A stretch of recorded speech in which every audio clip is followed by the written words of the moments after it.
Um, well, I want to tell you a little secret. When I made my deposit to join Darden class of 2023, I actually was not 100% sold on this place. And I think I could say that now because, we're here, right? I got my grades and all that stuff. But I really did wonder if this was actually the best place for me. Like, I knew the admissions team, the faculty, the staff that I met was the most welcoming of all the schools during my application journey. I also knew that Darden was the only school that really made me feel like a human, not just another application for their system. But I still felt unsure. Would I be able to build upon my private equity experience? Would I be able to handle core? Would I even like Charlottesville? Because as you heard, I'm from Brooklyn, and that is very different than Charlottesville. I didn't really have an answer to any of those questions, but I did know that Darden met most of the criteria that I had for business school. So with that anchoring me, I packed up my things, I grabbed a matcha latte, which is on brand, drove 2 hours south, and moved into my, let's call it retro apartment at Ivy Gardens. And there I was, full of uncertainty, but also full of willingness to just be open, right, despite not having all of the details. And some people, you might say that's the perfect attitude for someone who's signing up for the case method for 2 years, right, because we usually don't get all the details. But the rest of you might be thinking, that's a little wild, disrupting your consistent paycheck when you were so unsure. But there was just something about the potential opportunity on the other side. During a class I took recently with Jackie Doyle, Darden alum Tom Baltimore said, "A period of dislocation creates amazing opportunity." And he framed this in the context of finance. But the reality is that all of us a few years ago signed up for a period of dislocation. Some of us had a clear picture of what that decision would bring, and some of us really had no idea, but we said YOLO and went for it anyway. So here we are on this beautiful but hot graduation day, having survived 2 years of cases, including the 15-plus page cases from our esteemed colleagues at the Darden of the North. And we've survived cold calls on the days we didn't read the cases. We've survived being fired in FMP, the Coca-Cola versus Pepsi challenge, the salad lines in Abbott, and the intensity of Darden Cup basketball, because I still have some scars from that whole festivities, I don't know. But our opportunities have been plentiful. If you think about it for a second, where would your life be without the opportunity to hear the roars of the lions of Section A? Or how about the food and fellowship with the Taco Tuesday crew?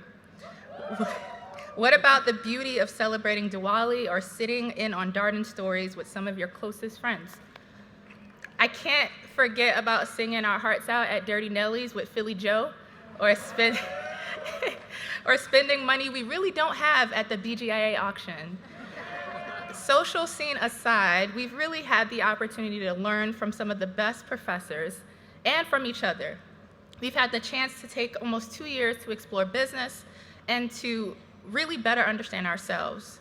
And for some of us, we were the first to do this, the first to leave our home countries, the first to work in the field of our choosing, and the first to make the money we make, or, I guess we're about to make. I know start dates is a sensitive topic.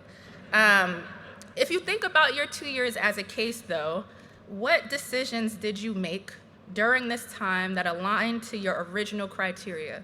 Without all of the information, how did you go about solving for your original goal? Are you happy with the decisions that you've made here? Your experience may not have been perfect, but did your experience trigger progress?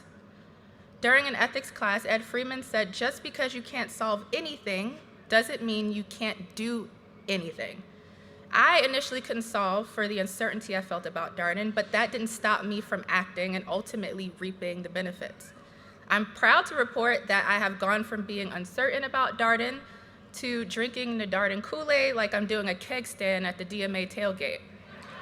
And whether it was a BBSA lunch and learn, a DCM stock pitch, the pad drag show, bachata at hand, Lhasa barbecues, keeping track of black Tahoes, yoga classes with the Resilience Club, exploring Afrobeats and Suya at the Dabo Marketplace, somehow surviving TNDC, playing golf instead of doing cases, the Beer Olympics, or grabbing the snacks from our IMBA friends when they weren't looking.